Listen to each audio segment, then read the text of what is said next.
Khabib Nurmagomedov thinks Islam Makhachev should retire in 1.5 to 2 years because he'll be 34 in October, and he feels that once you're 35, you're no longer in your prime, and you need to get out of the sport and let the young guys do it because you're just gonna be fighting for money and get knocked out a bunch of time when you're fighting outside of your prime. My honest opinion, 1.5 to 2 years, because age is gonna be October 34. Nobody gonna be sent. When time comes, they don't ask what's your name. Of course, I finished when I was 32. I don't even begin.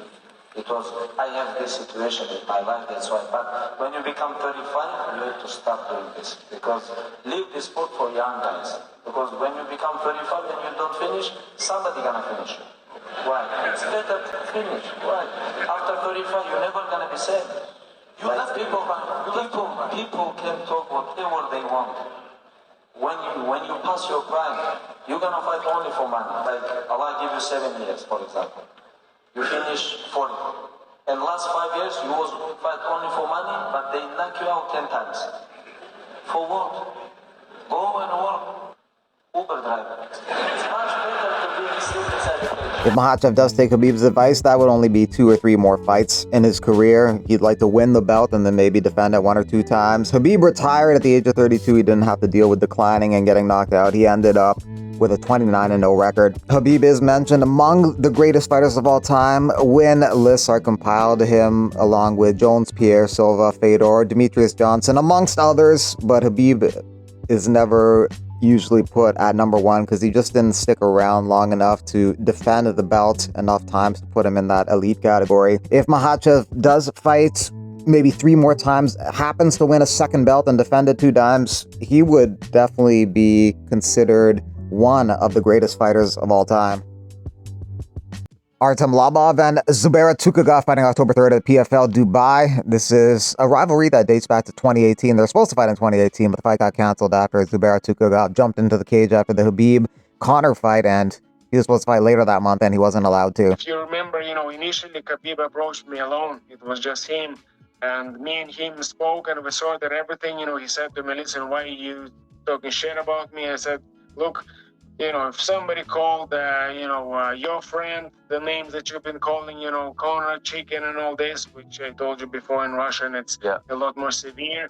I said, listen, if somebody was calling your friend that, you for sure would respond. So what do you think I'm going to do?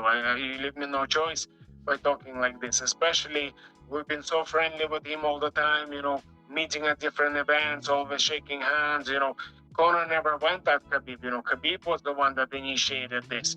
So I said, I had to reply. He said, well, whatever, just don't say anything else. And he walked off. That was it. But then he came back with a gang of people, and suddenly he had the exact same question again. And I was a bit confused, like, what's going on? Me and you just sorted it, 2 of us one-on-one, and now with the 10 guys with you, you suddenly have more questions for me?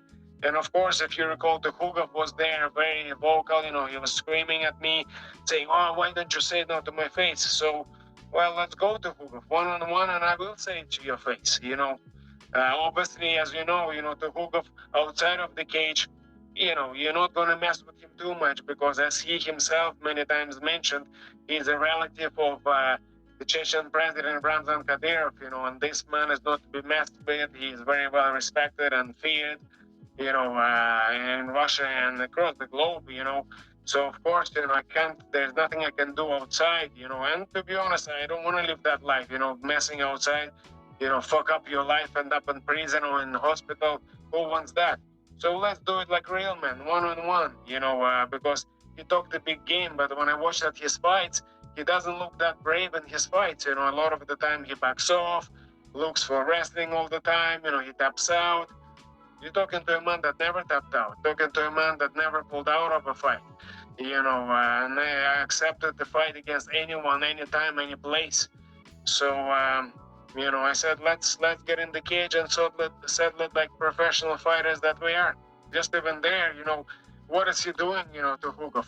Like, you're jumping into the cage of a fighter that just had a fight, is exhausted, and you're jumping with a big gang of you, and you're so brave, and attacking him. Come on, that's not a way to behave. You want to jump like this and be aggressive. Well, let's go. We're gonna fight now one-on-one, and let's see how aggressive he will be. I bet you he'll be wrestling from the changing rooms. He'll be just holding me down, and he won't want to fight. He won't want to engage. But this is your chance. You came in with punches at corner. Well, let's see you come with punches at me now. Got you 3? 2? Y'all got 2? You need one more? There you go. You got 2 kids? No. You got 2 too? There's no more coming? No. These big. No more food. I don't offer that anymore. Thank you. Islam Dulatov is fresh off a first-round KO win over Adam Fugit in his UFC debut, and he was offered his next fight at UFC Fight Night Paris. That's September 6th. Amava versus Bahayo headlines the card, but Dulatov turned down that fight. He says, I had an offer to fight in Paris, but I've been sick for 2 weeks now. The opponent was ready and all set. At first I agreed, but my manager said, you're still sick, not feeling well, and your thumb needs to be examined again, so we decided not to take the fight and give ourselves a little time. DDP takes on Khamzat Chimaev next weekend at UFC 319 in Chicago for the middleweight title. Most people give the grappling edge to Khamzat and the wrestling edge to Khamzat, but DDP doesn't care about that. It's not a grappling match to him. It's not a wrestling match to him. It's an MMA fight, and to him, he does that better than anybody in the world at 185. Khamzat is really known for his relentless pressure. He's an elite grappler as well. What can you exploit against him? Yeah, I mean, Khamzat obviously world-class wrestling, grappling, but at this level of the sport, everybody's world-class. This is not grappling or wrestling. This is MMA, and that's where I'm gonna exploit. Is being the best. We're not fighting for a wrestling title. We're not fighting for a grappling title. We are fighting for the UFC title, and that's where I am the best. I'm not the best wrestler, I'm not the best grappler or best striker, but when you put all of those things together, if you combine it, and that's the sport we do, I am the best in the world. Right now, DDP is number 4 in the pound-for-pound rankings. Khamzat looking to move up and take that spot. Right now, Khamzat's number 14 pound-for-pound. I mean, do you feel any pressure going into this fight? Yeah, I think for me, pressure is such a big part of the game. I think if you don't feel any pressure, then you don't care enough. For me, the pressure comes from me putting a high expectation for myself, going out there, defending my belt, going back home without it is not an option for me. So the pressure is there, not only to win, but to perform to the best of my abilities and being better than the previous outing. So, yeah, of course there's pressure.